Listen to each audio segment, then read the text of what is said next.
Danny's the boss, so as long as she's happy, I'm happy. All right, here we go. So when you're talking catching, Harry Ford is great and Malcolm Moore is great. I'll see you your Harry Ford and I'll raise you a Malcolm Moore is what I'll do. One's a 21, one's a 22. One's a right-handed slugger, the other's a left-handed slugger. And Malcolm hangs out with us now. Malcolm, when did you fall in love with the position? Because as I tell everyone we talk to, I was raised by a pitcher who recently passed, who was a Hall of Fame pitcher. And I pitched poorly in the minor leagues, but pitched in college as well. So I was raised to respect catchers. Have to. So I'm always curious about when one finds the position, falls in love with it, and decides to stick with the position. When did that happen? How did it happen? Well, all throughout Little League, I liked catcher a little bit, but I didn't really play it in travel ball or anything.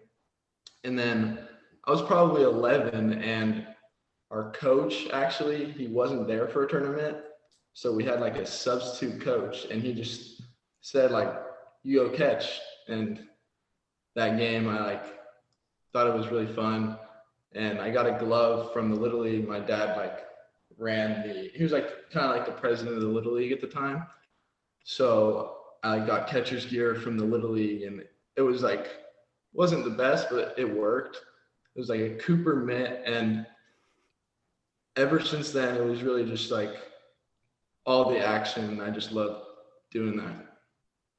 Take that last part further. All the action. I mean, we all get that, right?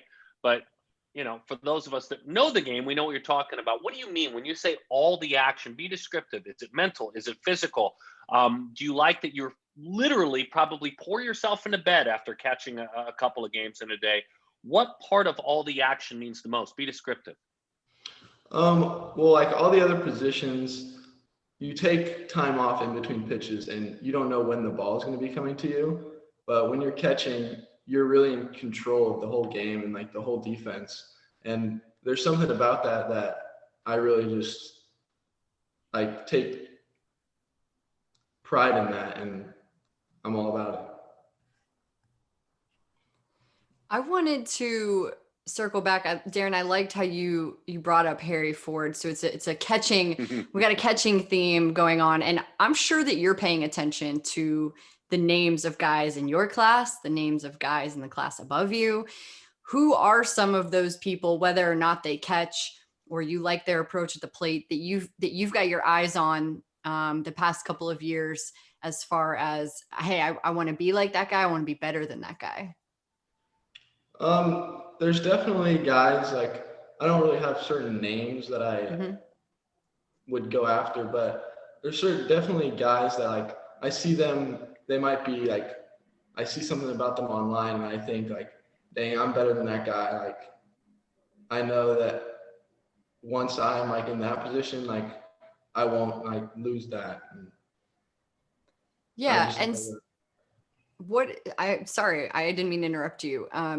What does that take? Because we listened to Harry talk about what it's taken him to get to this spot, and you are rising through the ranks. Your name is popping up a lot more now. And the numbers that you're putting up, where you rank in your state, where you rank nationally. I've got this pulled up. California, you're the number 1 catcher. You're number 2 overall. You're the number 1 catcher nationally in the country in your class, and number 12 overall in your class. So those numbers are impressive, but when it comes to, really grinding it out and getting to be a part of the elite in your class, what does that take?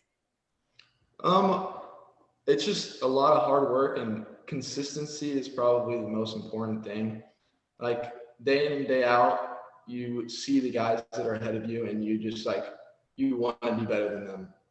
You do everything in your power to outwork them and do more than they do. Real quick, D, just to follow up, what are those things? Can you give me a specific, you talked about that weightlifting is important to you. What are you doing that we don't get to see, right? The grind happens in the dark hours, and that's really the dream, right? So what are you doing that we don't get to see to achieve that? Working out 5 times a week. I really fell in love with just working out over the quarantine. That was one of the things that I really just found a passion in.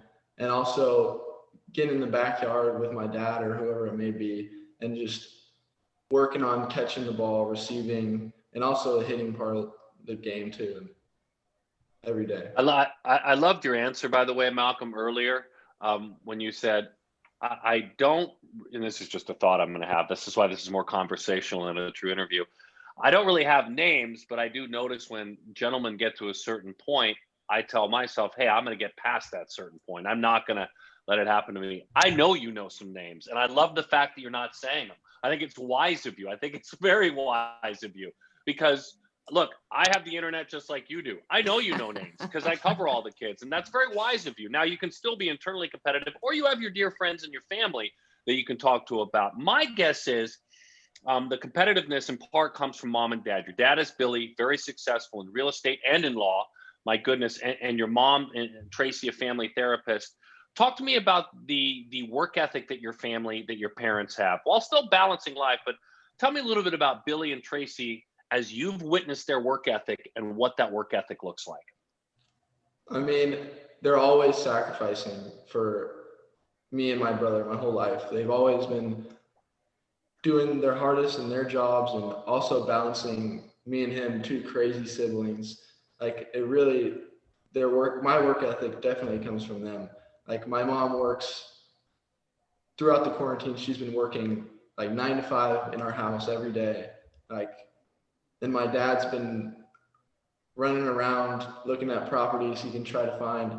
And while balancing us at home, it's really just amazing that they can do that. And my work ethic definitely comes from them. That's incredible. Well, here's an interesting reach. Sorry, it's the father in me. I have 4 daughters, and they're just a little older than you, up to a senior in college. So they're in that same age group. Having a mom who's a family therapist, I would imagine there are times you can lean on mom for life advice and even advice that you can take from mom with the mental side of things that'll help you as an athlete.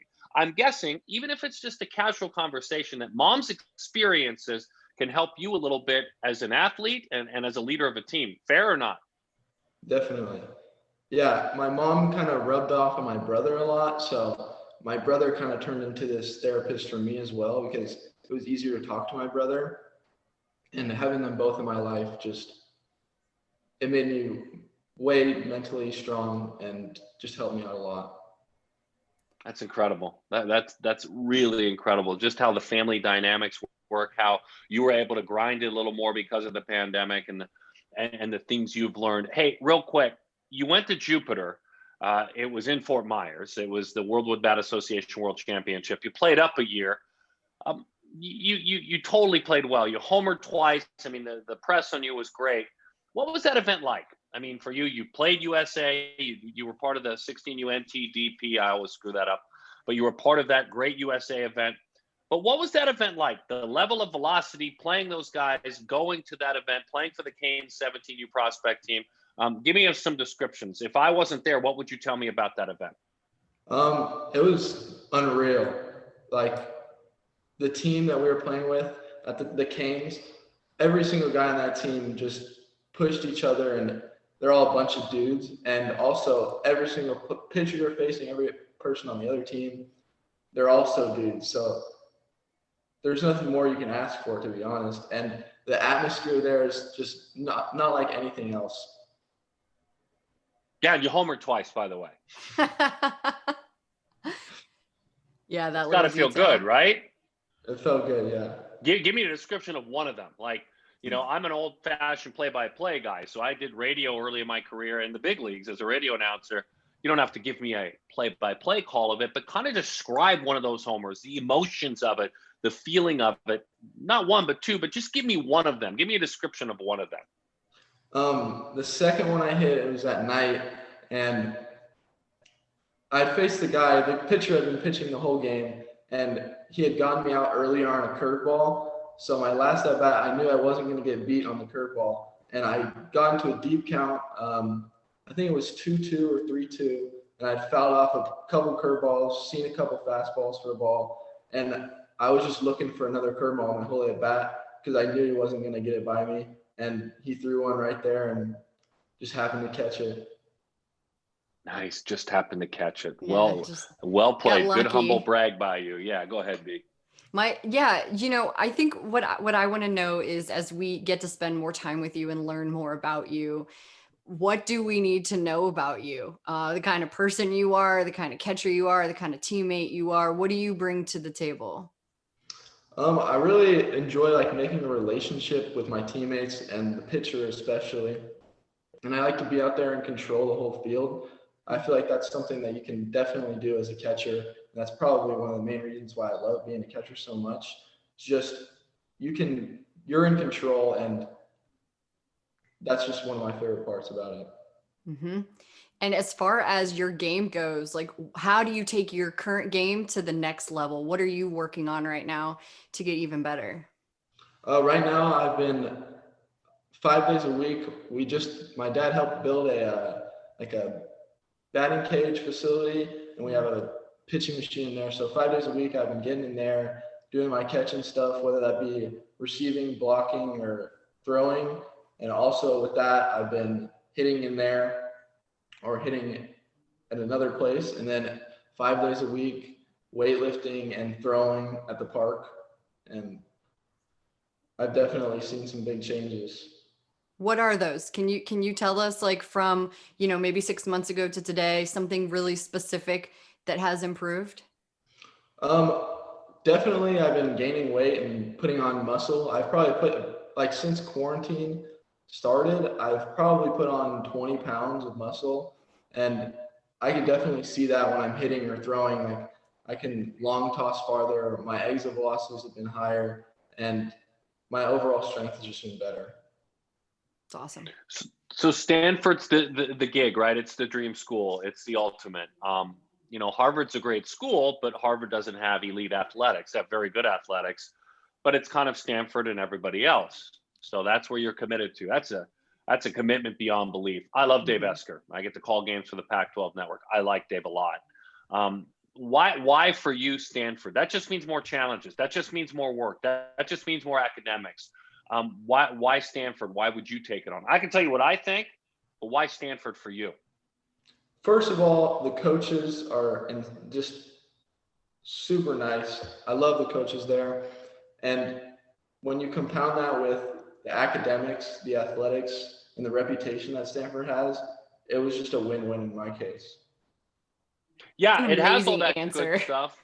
Yeah, it has all that good stuff. That's kind of the Chamber of Commerce answer, though, that's on the pamphlet, the pretty pamphlet, the win-win and all the academics. I mean, was there a moment? I mean, is there something there? Is there, the feeling of, what is it, sunken diamond? Is it the feel of that? Is it, the opportunity to be sitting in a classroom totally buried, totally over your head academically at one point, and having to dig out of it? Is it something like that beyond the pretty pamphlet answer you gave me?